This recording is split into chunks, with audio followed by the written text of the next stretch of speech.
ครับในดินแดนละนาโบราณนั่นมันกว้างใหญ่ไพศาลนะครับ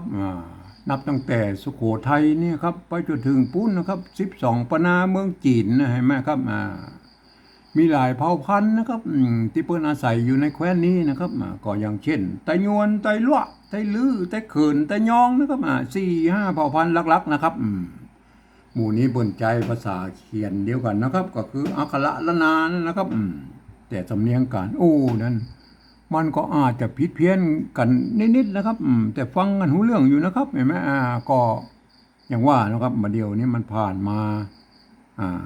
10 เจน20 เจนหรือ10 รุ่น20 รุ่นนั่นเห็นไหมก็มาถึงมาเดียวเนี่ยภาษาละนาปกติทอดมาต่ำสายนะฮะปลายมาเดียวนี้มันโหกไปหมดแล้วนะครับอันส่วนใหญ่แล้วมันก็จะเขียนเหมือนกันนะครับ แต่บางกรรมเนี่ยมันก็นิยมเขียนกันพิษแพร่กันไปนะครับเฮาจะไปฟังว่ากันได้เฮาไปหันนะครับจะไปทึกทักกันได้ว่าอันนั้นเขียนผิดอันนี้เขียนถูกนะครับก็เฮาเป็นวิเคราะห์กันตามหลักภาษาละนาไปเลยนะครับเพิ่นจะเขียนอย่างใดก็เฮาก็วิเคราะห์ไปนะครับวันนี้มันจะถึงคำว่ากลมมนท่านถ้าเป็นคนละนาแล้วนะครับก็ท่านจะฟังออกนะเกากลมมนมันกลมมนกลมแกวดนะกลมมนแกวดนะกลมมนกลมมนนะครับเฮาลองมาสะกดเขียนตามกลมมนนี่มันก็เป็นภาษาพื้นบ้านนะครับภาษาพื้นบ้านเจ้าบ้านน้อยๆนะกลมเฮาสะกดเขียนไว้นะครับกลมนี่มันไงต้องไม่โกะล้นรูปก็คือไม่กงนะครับกลม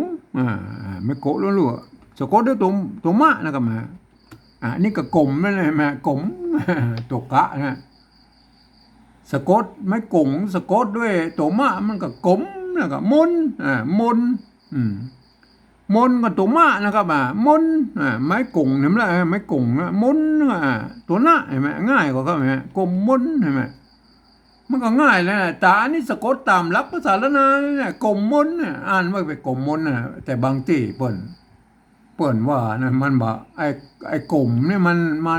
นบ่งามนะครับมันก็ขอสะกดให้มันแบบไทยๆหน่อยนะเพื่อจะเอาละมากั้ม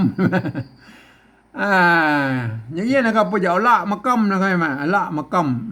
ละมากั้มนะครับอันใส่ไม่กงนะครับไม่กงเหมือนกันใช่ไหมอันที่นี่มันตัวมะแล้วครับตัวมะนี่ไม่ใช่ประสดถ้ามันสะกดตั้งรูปนี่มันจะหลายๆชั้นหน่อยนะครับเปิ้นก็หลีกเลี่ยงนะครับหลีกเลี่ยงก็เอาไปไว้ตั้งหลังเหียนะครับเห็นไหมอย่างเงี้ยนะเห็นไหมเปิ้นอนุโลมเฮ้อมันตามกฎภาษาละนาแล้วไม่ไม้อยู่บนนะอันตัวสะกดอยู่ลุ่มเห็นไหมก็เปิ้นว่ามันยาวไปเอาไว้ตั้งหลังเหียกลมเห็นไหมอันนี้ได้ไหมกลมไม่ใช่กลมนะไม่ใช่กลมกลมนะครับไม่ใช่เปิ้นมาล้านลิ้นนะครับแม่เนี่ยกลมได้ไหมบางครั้งอย่างเงี้ยอย่างเงี้ยท่านไปเห็นอยู่ในภาษาละนาโบราณนะเปิ้นเขียนเงี้ยเปิ้นอ่านว่าม้านะครับไม่ใช่มะลานะครับมะลาไม่ใช่นะครับอันตัวนี้แล้วก็อันนี้เห็นไหมหนูเนี่ยมันเปิ้นอ่านว่าไก่นะไม่ใช่ไก่นะครับเปิ้นอ่านว่าไก่นะครับไม่ใช่ไก่นะครับอันนี้มันอ่านว่ากลมนะครับไม่ใช่กลมนะครับอย่างเงี้ยนะครับท่านต้องเข้าใจแล้วอ่านว่ากลมอ่านว่ากลมเต้าทั้งหน้าเนี่ยกลมตัวละนี่เปิ้นมาอ่านนะครับเปิ้นมาอ่านเห็นไหมอ่านว่ากลมกลมมนมนตัวมันก็เหมือนกันนะครับเหมือนตั้งหน้านะมนนะครับไม่กงนะสะกดด้วยตัวละกลมมนก็บ่ยากนะครับเห็นไหมเขาก็สะกดเขียนไปเห็นไหมตามหลักการของภาษาละนาเลยทั้ง2ตัวเนี่ยเขียนแบบใดก็ได้นะครับท่านจะเขียนแบบใดก็ได้มันก็กลมมนเหมือนกันนะครับกลมมนเหมือนเอามันจะยากตอนนี้ว่าเขาจะไปขยายความให้คนอื่นในหูในหันตัวนี่ก็มันยากตอนนี้แหละครับเห็นไหมเพราะว่าภาษาละนาของเขามันเป็นภาษาที่มันตายไปแล้วนะครับคนที่เพิ่นเรียนหูภาษาละนาอ่านออกเขียนได้นะมันมีน้อยนะครับเพราะฉะนั้นเขาจะไปขยายความให้คนอื่นในหูในหันตัวนี่เขาจะต้องใช้ภาษาอื่นๆนะครับมาเทียบเคียงเขียนที่บนห้องว่าปริวัตินั่นแหละครับภาษาที่มันใกล้เคียงภาษาละนาของเฮาหน่อยก็คือภาษาไต้นะภาษาไทย เพราะว่ามันเกิดจากมาที่เดียวกันนะก็คือพ่อขุนรามคำแหงที่เดียวกันนะครับ พัฒนามาจากที่เดียวกันนะครับผมเองผมได้ใจหลักการของสภาวัฒนธรรมมหาวิทยาลัยเชียงใหม่นะครับเปิ้นตกลงกันไว้เมื่อปลายปี28นะครับเปิ้นตกลงกันไว้ว่านะครับการที่จะเอาภาษาไทยมาสะกดเขียนหรือปริวัติเขียนเป็นภาษาละนาเนี่ยก็ทำได้อยู่3แบบหรือ3รูปแบบนะครับอันแบบที่1นั้น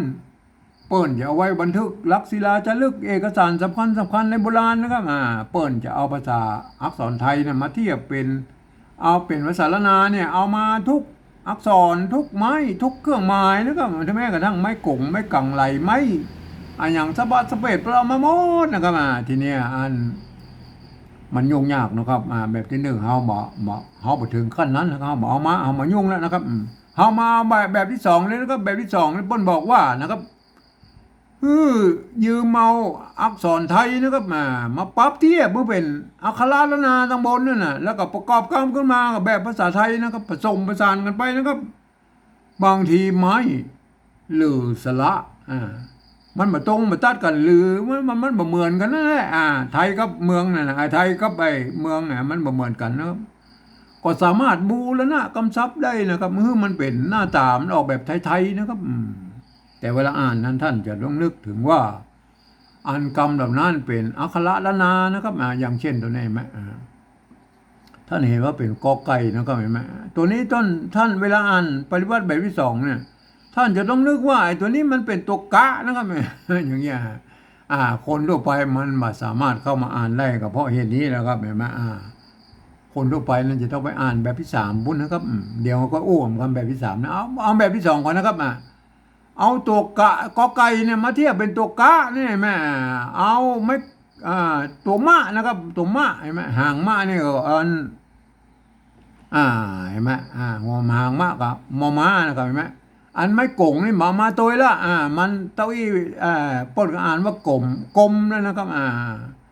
ในภาษาไทยมันก็อ่านได้แล้วนะครับกมเนี่ยก็อ่านได้แล้วนะครับ